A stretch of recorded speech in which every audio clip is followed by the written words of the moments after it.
आज की इस वीडियो के अंदर हम टेक्स्ट डायरेक्शन के बारे में पढ़ेंगे कि एमएस वर्ड के अंदर आप टेक्स्ट डायरेक्शन किस तरीके से चेंज कर सकते हैं और एमएस वर्ड के अंदर आपको टेक्स्ट डायरेक्शन चेंज करने की ज़रूरत क्यों पेश आती है। आप देख सकते हैं ये जो पैराग्राफ का ग्रुप है इसके अंदर हमारे पास दो ऑप्शन है, एक है left to right text direction और सेकेंड ऑप्शन है right to left text direction. आपको पता है कि एमएस वर्ड एक इंग्लिश वर्ड प्रोसेसिंग एप्लीकेशन है और इंग्लिश हमेशा लेफ़्ट टू राइट लिखी जाती है। आप देख सकते हैं कि ये जो पहला ऑप्शन है हमारे पास left to right text direction, ये आपको बाय डिफ़ॉल्ट सेलेक्ट नज़र आएगा, हाईलाइट नज़र आएगा। इसकी वजह यह है कि इंग्लिश हमेशा लेफ़्ट टू राइट लिखी जाती है, इसीलिए आपको ये ऑप्शन बाय डिफ़ॉल्ट सेलेक्ट नज़र आता है। यहाँ पे मैं जितनी भी टाइपिंग करूँगा आप देख सकते हैं कि सारी टाइपिंग लेफ़्ट टू राइट हो रही है। अब अगर आप लोग एमएस वर्ड के अंदर उर्दू टाइप करते हैं तो फिर आपको टेक्स्ट की डायरेक्शन चेंज करनी पड़ती है। फॉर एग्जांपल मैं यहाँ पे उर्दू टाइप करना चाहता हूँ तो मैं यहाँ से सबसे पहले लैंग्वेज चूज़ करता हूँ उर्दू और उसके बाद मैं यहाँ पे लिखता हूँ अल्लाह एक है। ये देखें अभी ये जो टेक्स्ट मैं लिख रहा हूँ ये भी लेफ़्ट टू राइट लिखा जा रहा है, हालांकि उर्दू राइट टू लेफ़्ट लिखी जाती है। जब एमएस वर्ड के अंदर आप उर्दू डॉक्यूमेंट बनाना चाहते हैं या उर्दू पे काम करना चाहते हैं तो फिर आप अपने टेक्स्ट की डायरेक्शन चेंज करेंगे। उसके लिए आप देख सकते हैं कि ये जो टेक्स्ट है अल्लाह एक है मैंने लिखा है, अभी मैं इसकी टेक्स्ट डायरेक्शन जब चेंज करूंगा राइट टू लेफ्ट करूंगा तो आपको ये टेक्स्ट मूव होता हुआ नजर आएगा, ये टेक्स्ट राइट साइड पर मूव कर जाएगा। तो ये जो सेकंड नंबर पर हमारे पास ऑप्शन है right to left text direction, इसके ऊपर मैं क्लिक कर देता हूं।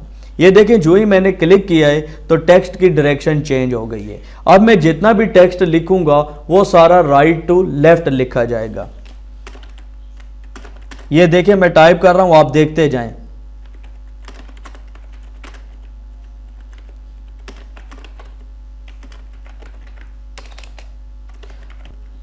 आप देख रहे हैं कि मैंने जितना भी अभी टेक्स्ट टाइप किया है वो सारा राइट टू लेफ्ट टाइप हो रहा है।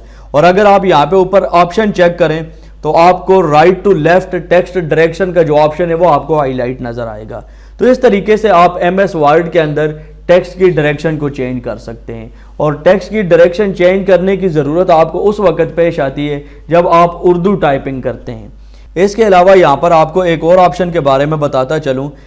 इस पैराग्राफ के ग्रुप के अंदर हमारे पास एक ऑप्शन है शेडिंग की, और अगर आप इसकी डिस्क्रिप्शन चेक करें तो colour the background behind the selected text और पैराग्राफ, यानी आपका जो भी सेलेक्टेड टेक्स्ट है या जो पैराग्राफ है आप उसके बिहाइंड कलर कर सकते हैं। फॉर एग्जांपल किस तरीके से होगा, ये जो मेरे पास इंग्लिश का टेक्स्ट है मैं इसको सेलेक्ट करता हूं और सेलेक्ट करने के बाद ये जो शेडिंग का ऑप्शन है इसके साथ एक ड्रॉप डाउन एरो नजर आ रहा है मुझे, मैं इसके ऊपर क्लिक करता हूं तो मेरे सामने एक कलर की लिस्ट ओपन हो जाती है। मैं यहाँ पर किसी भी कलर के ऊपर अपना कर्सर रखता हूं तो आप देख सकते हैं कि वो कलर मेरे टेक्स्ट के बिहाइंड यानी बैकग्राउंड में फिल हो रहा है। तो किसी भी कलर पर आप लोग क्लिक करेंगे तो वो जो भी आपका टेक्स्ट सिलेक्टेड होगा उसके बैकग्राउंड में वो कलर आ जाएगा। तो यानी शेडिंग का ये जो ऑप्शन है इसकी मदद से आप टेक्स्ट के बैकग्राउंड को कलरफुल कर सकते हैं। और अगर आप लोग इस कलर को ख़त्म करना चाहते हैं तो सबसे पहले आप टेक्स्ट को सिलेक्ट करेंगे और उसके बाद पैराग्राफ ग्रुप के अंदर ये जो शेडिंग का ऑप्शन है इसके साथ ये जो ड्रॉप डाउन एरो है इसके ऊपर आप लोग क्लिक करेंगे तो यहाँ पर आपको एक ऑप्शन मिल जाएगा नो कलर का, इसके ऊपर आप लोग क्लिक करेंगे तो आपके टेक्स्ट का जो बैकग्राउंड कलर है वो ख़त्म हो जाएगा। उम्मीद करता हूँ आप लोगों को आज के इस लेसन की समझ आ गई होगी।